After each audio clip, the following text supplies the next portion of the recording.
Hello, everyone. Welcome back to the Christianese podcast, where we talk about sore subjects that have been brought to light regarding the Christian faith.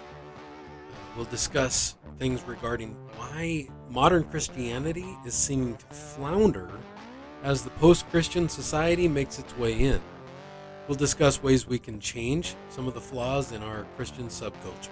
I'm your host, JD Shin. Let's roll. Today, we'll discuss rude Christians. It's been often said that Christians are rude, smug, and grumpy people.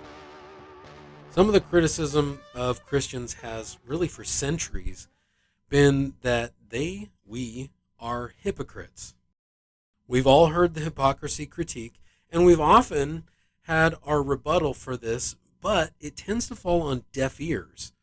By perception, we're known as a bunch of goody two-shoes, judgy rule followers who never have any fun, rather than being like our leader. And what he said to do is to be salt and light, or flavor and joy and direction. Hindu leader Mahatma Gandhi is attributed as saying, Jesus I like. It's his people I have a problem with. And that sentiment really permeates the world. Now, this sentiment is not really what Jesus was asking of people, to just like him as if clicking a box on social media, but rather to drop everything old and follow him, to carry his character. But that's another subject for another time, and we will get there. What are people seeing in us that is so repellent? Sure, we can blame social media, we can blame Satan, or anything else really. But in reality, if Christians would take a step back, we really have to acknowledge that they have a point. So think about your church. I know and most of us can probably do this. I'm sure I can think of at least 10 people who sit in a chair or a pew seat next to you who carry the grumpiest demeanor with them at all times. Then often, what's the case with that same person is that they will, in a somewhat braggadocio sort of way, that they'll proclaim that they've been a Christian for X number of years and that it's been great. Ever want to ask them to tell their face? This attitude just doesn't emulate any kind of a good flavor. I can't say I believe that we're all cantankerous, irritable, bad-tempered people, but the squeaky wheel does get the grease, doesn't it? The stories I've heard and I've experienced. There's a lot of them, and I'll share a couple of them. One, Tim was a deacon in my church as I grew up and when I was in high school. He was responsible for the event calendar and to make sure that the church facility was being used properly. In high school, I proposed that we host a rock concert with some popular bands who had Christ at their core and in their lyrics and in their lives. Tim was against this. He didn't think that the musicality honored God. He denied the request. It was later found out that he had been having an adulterous affair. His crusty attitude didn't translate into giving flavor to young people who enjoyed the music and environment of bands who were unapologetically Christian but still knew how to make quality music that reached a certain crowd. Not a good reflection of Christianity with integrity or with his crusty attitude. Another example is Shelley, who was an employee of mine. After working with me for a couple of months, and we'd had some very open conversations about God, she made a statement that could have made me feel proud and maybe even arrogant, but instead it made me sad. She said something to the effect of, "I've never met a Christian like you, someone that cares for others, is honest, holds deeply their beliefs and can talk openly about them without making other people feel alienated. Maybe she just ran in the wrong circles, which she did, but obviously she had come across a lot of Christians in her world, and her true experience with them was that they didn't leave a very good flavor. I can hear your minds wondering, this is a Christmas time podcast. Isn't this supposed to be Christmassy? Well, we're getting there. Just hold your horses. My overarching point today is that Christ's uniqueness should produce in his true followers a unique kind of love and joy. A love and a joy that shows and does. Let's look at some of that uniqueness, and then we can translate it into our own lives. The historical Jesus Christ fulfilled over 300 prophecies. The likelihood of fulfilling just 8, so betrayed by a friend, born in Bethlehem, Israel, have a person who came before him in John the Baptizer. He entered the city on a donkey. He was betrayed for 30 pieces of silver. Then those 30 pieces of silver were used to buy a potter's field. He kept silent while on trial, and he was crucified, which, at the time of the prophecy, was a capital punishment form that hadn't even been invented yet.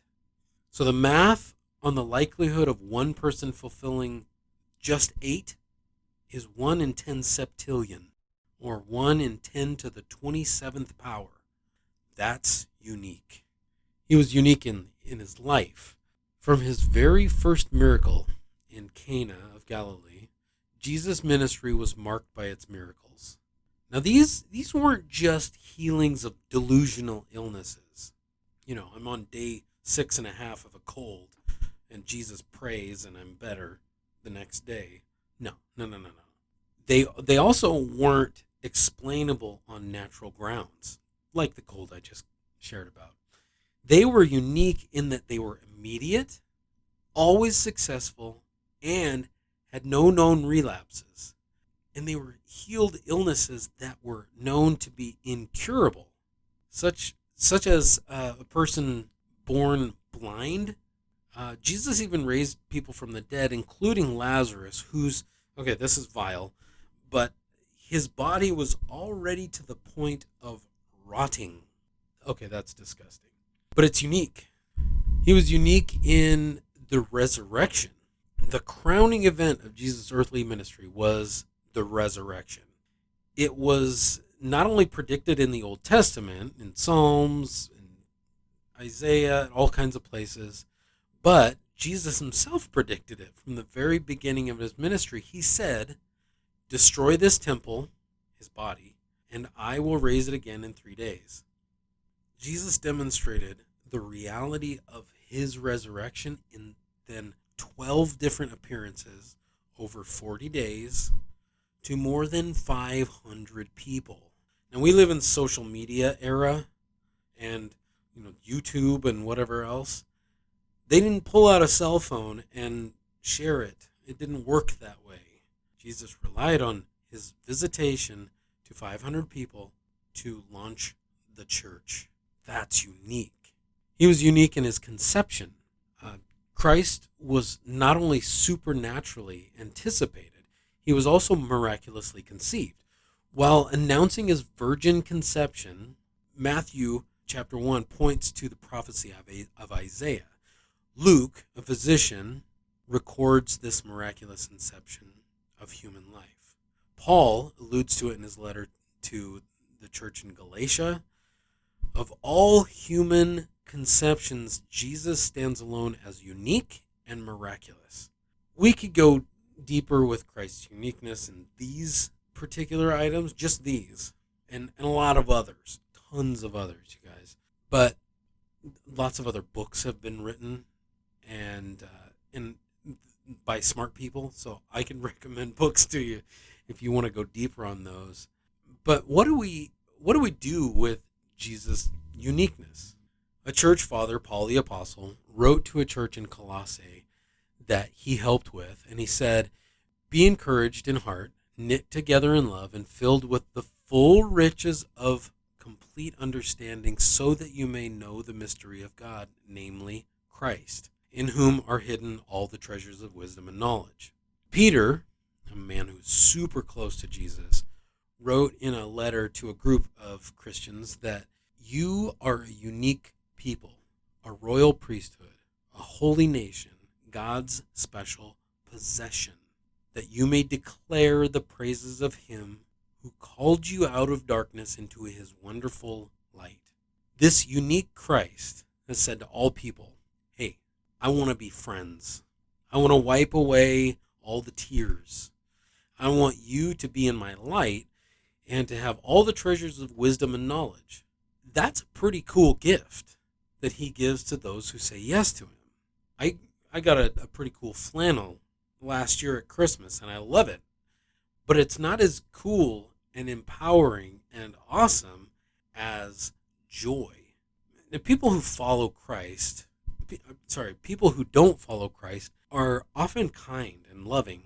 But with Jesus, that gift of kindness and love and joy grows exponentially. He leaves it to us to act on what we've been given, though. He came that we would have life more abundantly. So consider this. When you see a baby, as long as they didn't just poop, that baby brings you a type of joy. Now consider that baby born in Bethlehem 2,000 years ago, Jesus, as a supremely unique child who came carrying a joy unlike any other. Not so that we can try to look like we have it all together, not to merely follow rules and be against those who don't carry the same values, but to be for those people, to bring joy to the world that we live in. The deeper things of Christ are worth exploring, and he gives those deeper things to those who diligently follow him. I'll finish with this. Did you know the following about the manger that Jesus was laid in? Mangers are animal feeding troughs, but in ancient Israel, they were made of stone. Not what you see in the modern nativity scene, made of wood and just kind of stacked together and yada yada. Not a comfortable place, but great for protection. That's why those who were experts in this, the Israelite priests, would put their newborn lambs in mangers for protection. Not just any lambs, though. The unblemished, perfect lambs that were used in the sacrifices made for sins. And Bethlehem, where Jesus was born, was actually famous for their unblemished lambs. Now, these lambs had to be perfect, so they would wrap them tightly in cloth and lie them in a manger to keep them safe. This is where it gets really cool. This is exactly why the only time mangers are mentioned in Jesus' birth story is when it's being told to shepherds. Dr. Luke describes it in Luke chapter 2. This will be a sign for you. You will find a baby wrapped in cloth and lying in a manger. The shepherds would have understood this super powerful parallel. They knew what the cloth and the manger meant. This baby would be the perfect Lamb of God, the Messiah who would sacrifice his life for the sins of the whole world. He wasn't just a baby wrapped in swaddling clothes lying in a manger. He was God, perfect, sinless, and holy. He humbled himself to become the perfect sacrifice to bring the whole world back to himself. And that, my friends, that unique and perfect Lamb is why we celebrate Christmas. Christmas is a linchpin moment on which the whole world saw the most amazing miracle. Now, people have messed up, for sure. Of course. I'm chief of them.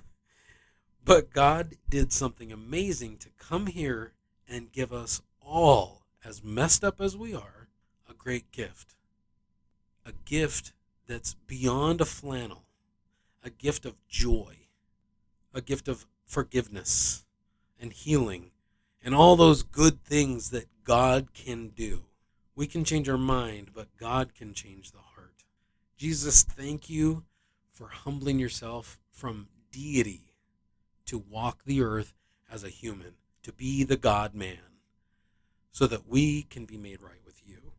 Not to be grumpy, pious, religious people, but people who follow you and walk out your unique joy.